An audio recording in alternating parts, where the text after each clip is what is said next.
So hi everyone, thank you for coming along today and having me at GDD Devfest. I'm really happy to be presenting, meeting all the new people and listening to the other speakers so far today. It's been really good.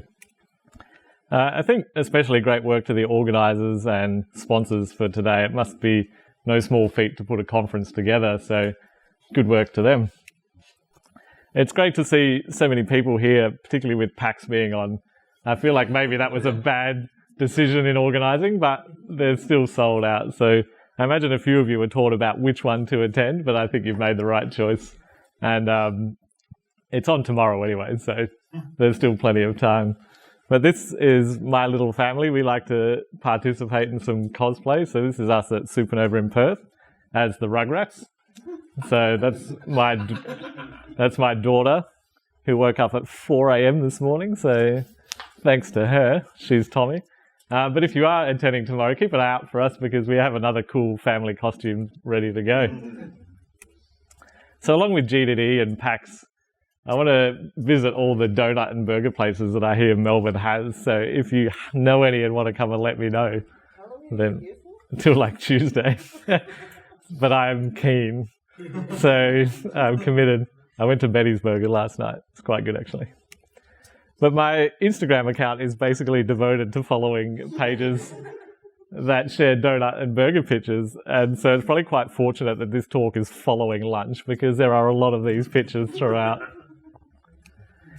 And so with all the activities we have planned while we're here, we're going to be taking plenty of photos. And as you can imagine, all those photos take up a lot of space, particularly with modern phones and hardware like that. And so if you're working on a product that uses images, you want to make sure that you're providing the best possible experience. And one way that I learned a lot about images is in a project where we made plenty of mistakes. So let's use the time we got it all wrong as a bit of an educational journey on how not to do that. So anyway, you know about my burger and donut obsession. I'm wearing donut socks. Who am I anyway? I was introduced at the start, Anton Ball, Anton JB at Twitter, and I'm a front-end developer at 7 West Media. So that's based out of Perth, as it was mentioned before, and there's actually a couple of us that have come from Perth all the way over here, and I imagine a few of you probably moved over here to be in a much cooler city. I've previously, temperature-wise, yeah, we're amazing. I've previously worked in design. Interestingly, it was icon design, so all the little pictures on phones and, well, in that point in time, it was desktops and things like that. So I learned a lot about images as well in all the different types. So we even had to make 16 color icons all the way up to sort of transparent PNGs and things like that. But much more these days, I'm focused on front-end development and particularly around the tooling. But anyway, back to the story that I was sort of getting to there. At a previous job, we made a mistake. And it's interesting hearing the talk this morning. I don't want this to be about blame. Sometimes you hit those bumps and you don't want to get stuck. What did he say? I don't know. You get stuck in whatever that word was that was used in the story that conveniently has just exited right out of my mind when I needed it. A what? Slump. Slump. Thank you. I was in a slump then and you got me out of it. So after launching the site, we thought we had everything that would make a performant website. So we had the gzip, CDNs, tree shaking, fairly aggressive caching, and all of that stuff that we all think of now. But we sort of forgot something: the images. So this is sort of from the Chrome Dev Tools. Now, I don't have the original site handy, and I don't want to get in trouble for showing it either. So these aren't the actual values. Sadly, they were probably a little bit higher than this. And the examples throughout this talk, I'm just using mock-ups based on what that design was. So it's not the largest site we ever built. This is a tribute. Excellent. I'm just going to leave that there and make sure the song just buries into your head for a second. And while that's an extreme example, what we were sending down, so there was only 11 requests for 59 meg, we aren't alone in supplying, we weren't alone in supplying a lot of images to the users. According to HTTP archive data, the average, so in the median range, 657 kilobytes of the total payload is images, so that's about 43%. Now, if you take into account, so while ours was quite scary, if you take into account the average speed in Australia, it's meant to be 11 megs a second. So that is obviously going to depend on where you are, but allegedly it's 11 megs a second. So that will take 42 seconds to download that site that we were talking about. But we are 23rd in the world in terms of active internet users. So if you take into account 1 and 2, there's China, 7.6 megs a second, and India at 6.5 megs a second. So they are waiting up to 72 seconds for that website to load. Poor old slow 3G, 20 minutes. All right. So, according to DoubleClick, users will abandon a site that takes longer than 3 seconds to download. So they are long gone at this point. And it's not difficult to find articles that kind of back up that information about the improvements in speed and how that will benefit your site and the users. So the BBC, for example, will lose an additional 10% of users for every second it takes for their site to load. Now, you can imagine that they're a very big website. 10% will be a lot of people. They recently made the news with the crossover of the European Union sort of privacy laws there, where they made the light web version of their website that basically had nothing on it. And everyone's like, oh, it's amazingly fast. And I say, yeah, because you didn't have to track them or anything. So it makes a big difference. So we had to fix the website that we'd done. And looking at the site, there were 4 main areas that we needed to focus on. And that was the format of the images, the resizing the images to the best possible size, compression, and starting to add some automation to the process. So one of the big reasons I think we ended up in this place is we didn't have a solid process around images. Our process, if you could call it that, was have image, put image on internet. It's not very well thought out.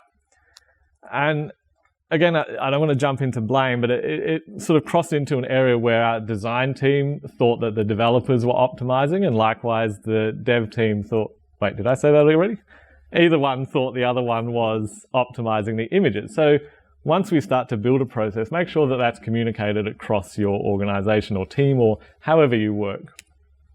So in order to repair the process, the first up is making the most suitable image format selection. Now, there are a lot of different image formats. There's like 48 of them-ish on that screen right now. But realistically, when you're talking about the web, these are the main ones that you're going to have to consider. But even within that, they all have their strengths and weaknesses. So sort of how do we decide about which is the most appropriate image to use? And I find the best way is using something like a little decision chart like this. So can the image be a vector? So that means, is it nice vector solid shapes, simple color? So that can be icons, logos.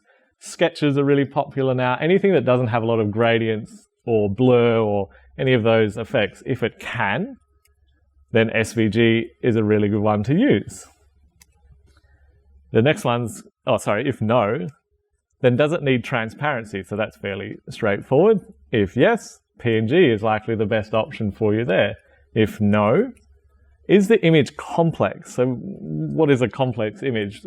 Basically, let's say photograph. If it's a photograph, if there's lots of blurs, gradients, like I was saying before, then yes, JPEG is likely the best option. If no, and it doesn't need transparency, then PNG is likely the best format to use. So it's just a nice, simple thing to get the best foundation for your image. Now, you'll have seen WebP on that screen before, and it is an important consideration. It's a bit of a best of both worlds between PNG and JPEG. It does support transparency, and the files are said to be anywhere from 26% smaller with transparency up to 34% smaller with opaque images. It's created by Google, which is fortunate for this conference, and it's one of the few alternative image formats to have really gained traction. So you might have heard of FLIF and Blip or something along that line. It was on the previous slide.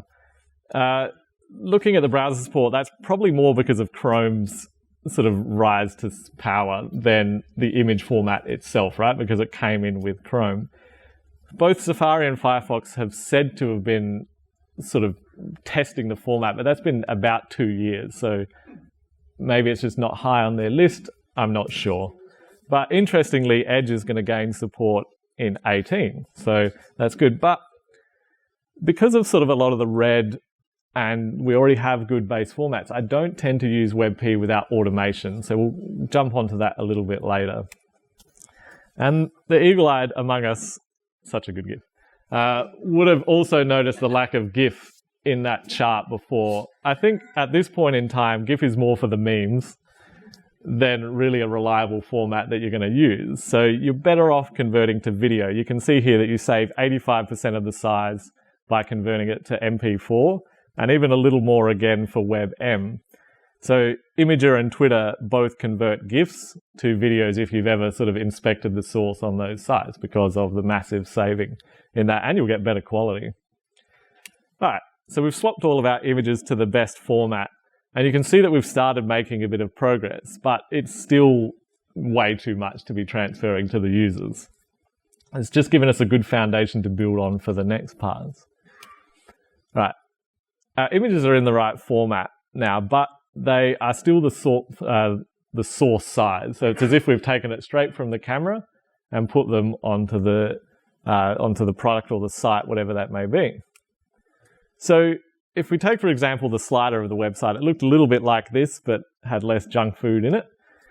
And if we inspect it with the dev tools, we can start to get an idea of what the browser is actually wanting, but what you are also actually sending down to the user. So in this case, it was 510 by 368 was the desktop size that the browser wanted. But what we were sending was 5,123 by 3697, right? That's way too much extra data in there. And I think it can help to visualize just how much of a difference that is, right? So the larger square, obviously, is the original one. And the lighter square in the top corner, that is what the browser actually wanted. So all of that is extra data that is going to your users, particularly important on mobile. So there are a bunch of methods for fixing this, but in the website we had, there were also a lot of images. So we needed something that was going to be flexible, and I also wanted something that didn't change anything else about the image. I didn't want any compression sneaking in at this point or color changes, because we're doing that a bit later. So in this case, we went with zips. It's just a terminal command line, and it's really flexible. It's got the wildcard support there, which you can see with the star JPEG. And so you can easily batch this process. So -Z basically means that one size is not going to be any larger than 510, which was the largest size we needed. Now, as I said, that's available in the command line, but there's more. I understand it's available on most Linux distros, but for other options that are a bit more cross-platform, ImageMagick is a good option. And also Photoshop has some nice batching, but it doesn't matter. You just need to resize it down, but I didn't want anything else to change. And so in this case, that's the desktop size, as I said, but for mobile, there's still more that you want to do for each of those devices, essentially repeat that process. And we learned something interesting at this point. If you're sending desktop size images down to mobile, or basically an image that is larger than the mobile needs, then that's extra processing that mobile hardware has to do to display it. And not everyone has premium mobile hardware, right? So if it has to take that massive image, decode it, resize it to the size that it needs, that's going to start to cause a hit to the battery life of the image, of the device. The image is fine. So that's really going to frustrate your users. So with everything sized correctly, a good technique to display the right image is using the picture element with source sets. So this is only going to load the images that you require. So if we've made 4 of them for each of the devices, we only want to show the one that we need, right? So minimum width, we're going to show the large one, and then the basic one is going to be image. And you can see the use of WebP here. So another great advantage of picture is you can start to add the type attribute, to add WebP, and then that's another possibility to get served down to the user. As always, it's a good idea to check the browser support, and for picture and source set, you can feel pretty comfortable using it. Like it's got good there. And even if it isn't supported by that same one, it's still going to do that fallback back to the basic image that's in there. So you haven't really lost anything. It may not be the best quality or the best image that you could use, but you've not lost anything. All right, so if we jump back to the Chrome DevTools and look at the payload, we're now starting to get to something that is a bit more reasonable. We've cut out all that extra thing, and you can see this has been the biggest gain that we've had so far. Now, if we go back to our process from before, we can add resizing in there. Now, SVG, obviously, or not obviously, with vector, you don't need to do that so much because it can resize to anything. All right, third part, compression. This is where we're not going to see huge savings, but really the cherry on top of everything that we've done so far. So what is image compression? Magic. I'm not going to dive fully into image compression because I don't think we have enough time. And I think the ins and outs of how that work is more if you're going to be building something that creates images. I think it's better to understand the best time to use the image than exactly how it does it. But in short, it just removes unnecessary data. So that could mean location information, it could mean the device that it was taken on, stuff that's not really relevant to who you're sending that to. And it can also make guesses about the surrounding pixels and maybe exclude that data or swap it to a color that is close enough. I really like this graphic from Una Kravitz as part of the Dev Doodles series. It's showing basically the two types of image compression that you can count on, and it's lossless and lossy. So you can see lossless is going to encode the image above into something that is about, or not about, it is going to represent that image. Lossy is going to kind of do a best guess of what that is. So what does that mean? The takeaway is you're going to use lossy for photos with lots of colors. So again, if we go back to our process chart, that's the JPEGs. That's everything that is high quality, complex image, to use the term that I did before. And then lossless for solid color images, so the PNGs. Now, take the hero image from our tribute website. I'm sure we're all familiar with this pattern. It's the image that's right up the top. It's massive. It stretches all the way across. These can be massive. There's a bunch of applications that can compress and improve the size of that. And again, it doesn't matter which one you use. Don't get too caught up in the technology. Just make sure that you are using one of them. But we noticed that it's best to start with the original quality of the image. So back before, what I was talking about with zips, I didn't want anything else to change. If the image has already been compressed, and this is particularly relevant to the lossy format, you can start to introduce artifacts. So let's say if you save from Photoshop or from Preview, there's potential there to already be compressing it. And if you start to compress and you're introducing artifacts, that might sour your view of how image compression is working. Okay, so try and start with the original quality. So running the hero image through Image Optim in this case, which is a Mac, it's available on both Windows and Mac. It's just a nice little drag and drop application. You can see we lose 42% of the data.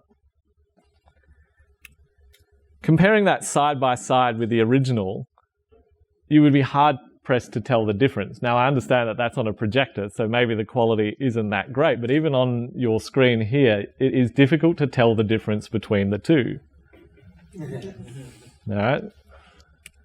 But not all images on the page are going to be equal either. So you can start to be a little more aggressive with your compression for images near the footer of the page or images that are less relevant, right? So our hero, that's up the top, it's super relevant. The little thumbnails down the bottom, less relevant. So a good rule of thumb that I've used is compress between 75 to 85% of the quality. But that's just a guideline. Your mileage may vary, and play around with those values to see what works. And I know it said it doesn't matter which one it uses, and I'm about to contradict myself. But for SVG, a good one to use is SVG-O, and there's an online tool for that called SVG-OMG, and it's just drag and drop into there. So sticking with my theme, we have the hamburger icon. Now, 916 bytes is not big, right? It's not a large image, but we lose 83% of the size down to 148 bytes by optimizing it, and we still have all the flexibility of SVG. So it's really worth doing. And when quality really matters, so someone was talking to me outside about the hero images and how best to compress those while still maintaining the quality, right? People are going to care about the images up the top. Gzip is a really nice compression tool, often producing JPEGs of comparable quality to the WebP.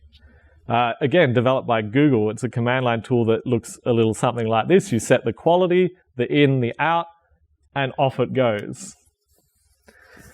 But be warned, it is very slow. The larger the image, the longer it takes. Now, it's not going to take 2 hours. I just really wanted to use that image. It was going to take about 5 minutes for an image that size, but that stacks up when you're talking about all of the images you have. So it's a great option, but it's not something you're going to use on, say, a dynamic site with lots of changes coming and going. You could do something where you do a really fast compression to start with, say with some of the other ones before, and then come back later for the important ones and run it through gzip. So jumping back to our hero image, the one that we had before ended up being at 239 kilobytes. And then now, just running it through gzip, same image, down to 191, so 54% compression. So it doesn't look like much on one image, but you've got to think about your entire suite and everything that you're sending down to the image. All right, returning to our payload, we can see the effect that this has had. We're down to 427 kilobytes. That's much more like it. This is more what you want to be sending in production. So if we jump back to our process chart from before, we now have our process for selecting the best format, making sure we resize it, and then compressing that image. Now, if technology is on my side, my Twitter account should have sent that image out. If it's not, it'll be there later. All right, so our original payload looks like this, and running it through that process, we're down to that. So it's a really impressive improvement of 99%. But using manual techniques is just that. It is manual. So we can't really rely on doing this every time. That's how the mistakes are going to creep into the process anyway. So let's see how we can take that process before and start to automate it. Now, this is a really disappointing start to automation, but selecting the best format is still quite manual. So let's just ignore that and move right on.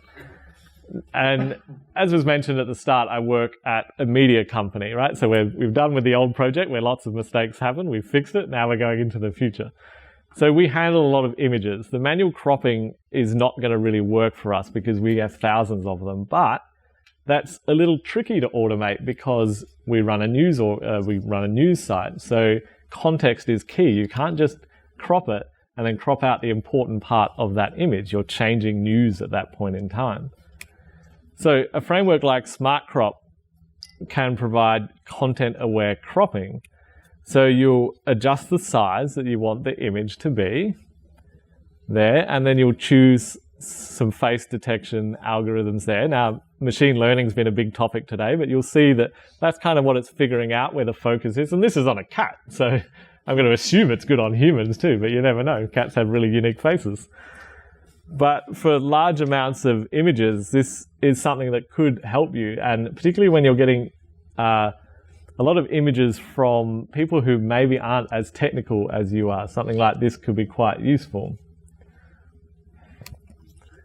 All right, so automating the compression. There are, again, a bunch of frameworks to do this, and so choose one that fits into the tooling that you are doing. But just for argument's sake, this is what a setup of ImageMin will look like. You wildcard the image formats that you want.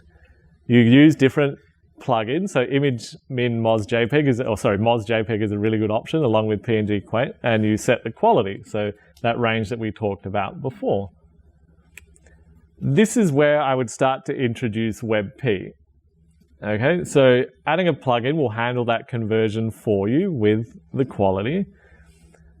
And it's been a little while since I've used task runners, not because they're bad, I have nothing against them, just the tooling that we have is set up differently. But with the increasing popularity of static site generators, for example, gzip and the kin like that, this is a really good approach because it's built right into that toolchain. And this is where gzip and that is good as well, because the build time is going to be on your side, so it doesn't matter too much. So if you're lucky enough to be using the static site generators, then that's a good option to look at as well. Okay, so back to our process chart. We've learned a little bit of how to automate some of those, and now we can add WebP into that process as well. But it takes a lot of time to set up those build tools.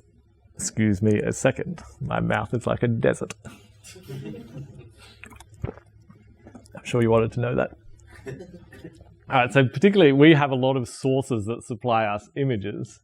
And for the most part, we have then turned to cloud services to handle this information. There's services like Cautionary, Akamai, Fastly. They all have pretty staggering functionality, and it's and are relatively cheap.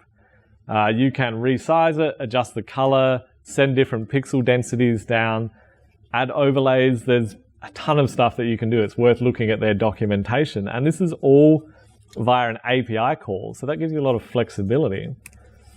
And WebP support becomes particularly easy here if, along with browsers that support client hints, cloud providers can automatically serve WebP images that are created from that source image. So you gain that additional saving from WebP without the hassle of trying to convert it on your side. And for browsers that don't support it, or perhaps you don't want to, because there are negatives to WebP, it's difficult to save, difficult to view on the other user's computer if they do save that down. So there might be reasons you don't want to. Their regular image compression still gives great results. So Fastly have a really fun little demo that you can play around with that samples some of the features available. So again, you adjust the size, play around with that, do the quality, progressive JPEG, there's your auto WebP, forget what you were doing, do the crop size there so we can start changing crops. So we can see that all of that, we can serve that image just by that API call. We get the dimensions, the size, and then it's WebP. So massive difference again in size, 3 meg versus 24.89 kilobytes.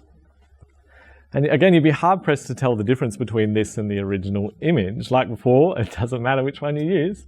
If that works into your tooling, then have a look at it. Now with the picture element, we can focus just on the sizes we need and have the format and compression handled by the cloud services. So particularly at smaller sizes here. So min width at 60, we've got the width and the quality there. Min width 40 EM, we'll do that. But then at the smaller size, or our fallback, we could start to play around with higher compression here, because this is going to be on a smaller screen or mobile, or maybe not as important. So it's really quite simple to do that. We haven't had to use the type attributes or anything at this point, and it's quite automatic. Other areas that cloud services could help you. So earlier I mentioned cropping context is really important with images. So Cautionary support that cropping. I'm sure they're using some of the machine learning stuff that we've been learning about throughout the day to do that. The other one is if you need to change the shape. So that's also possible. I think we've all seen the circle face thing has kind of become the de facto standard now for avatars on your site or app. I thought this one was funny. You can pixelate and blur out faces, which, again, we're a news organization. Sometimes we have to do that. But what I found ironic about this one is you can actually just take the pixelation off the API call and then get the original image. So maybe don't rely on this. I just thought it was a fun example. I mean, technically it is very impressive. Like, they knew where the face was, but you could just take the thing off. So our process chart becomes much simpler at this point, almost back at the start. We have our image, we give it to the cloud service provider, that gives it to the users with the calls that we make. But a word of caution, and something that we have run into, it's important to consider a backup, similar to, say, the build tools from earlier, because you must consider what happens if these services go down, which can happen and likely will right when you launch something.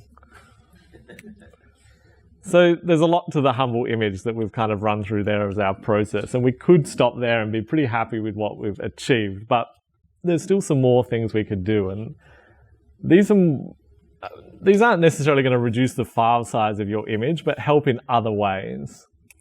So reducing the color will mean that the compression, the less colors that are in the image, the better the compression could be. So Google made use of this with their Google Doodles. They found that if you restrict the colors to 256, which reminds me back of the icon design sort of days when you had to do that without transparency, it's essentially saving it as PNG 8, but you save 62% of the data just by locking down that. Nothing changes about the image, you're just restricting the colors. Now, you might not be able to restrict it to that palette exactly, but if the more you can reduce it, the better that will be for your images.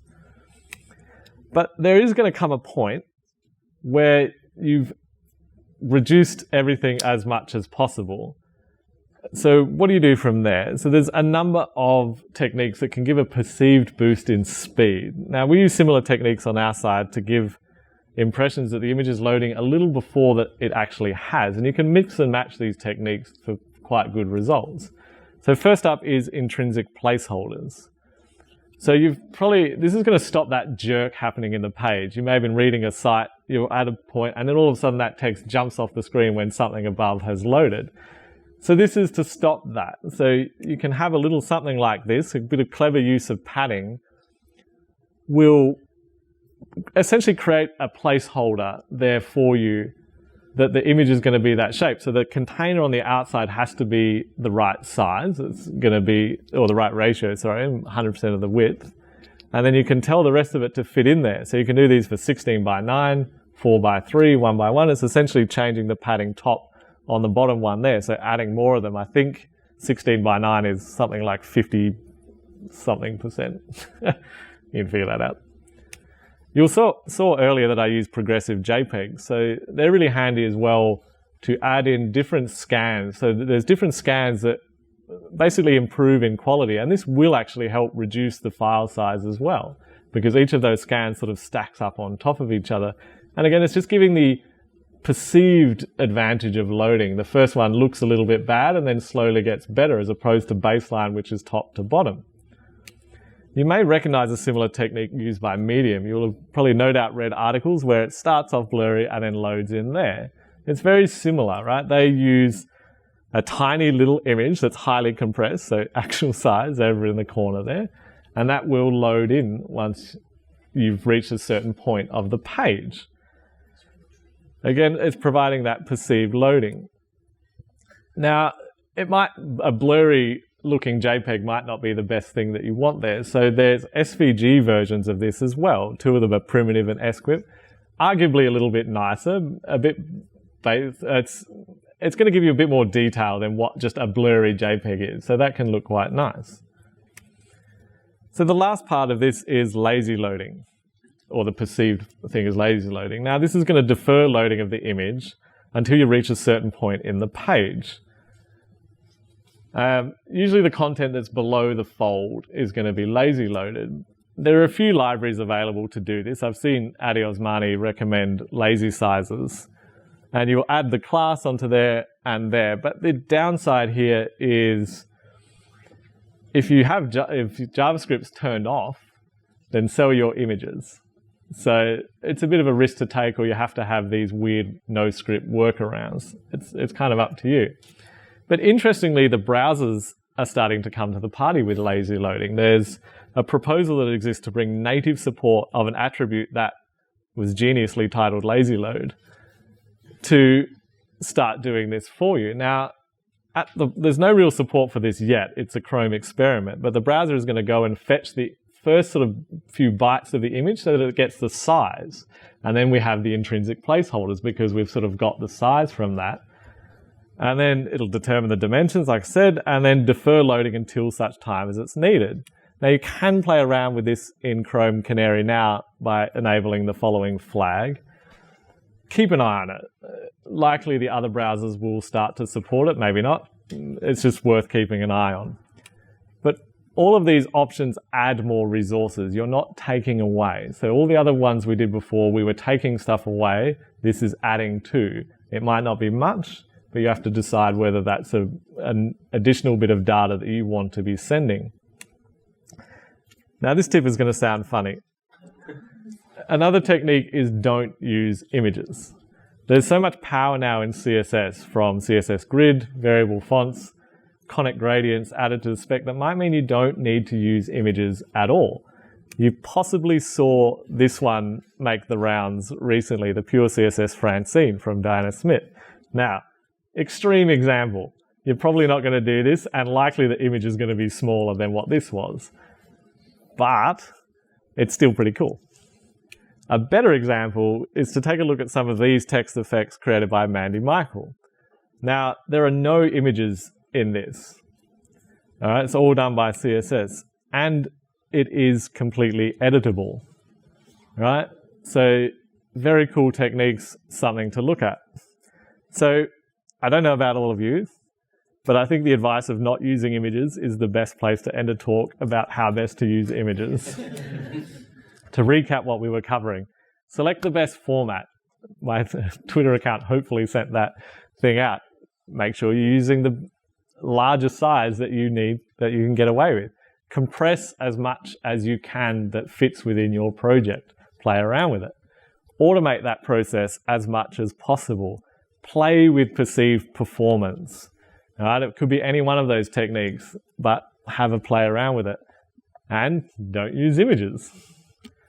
All right, so great further reading is Adi Osmani's Essential Images Guide. He covers a lot of that stuff in really great detail, so it's worth having a look at. But otherwise, thank you.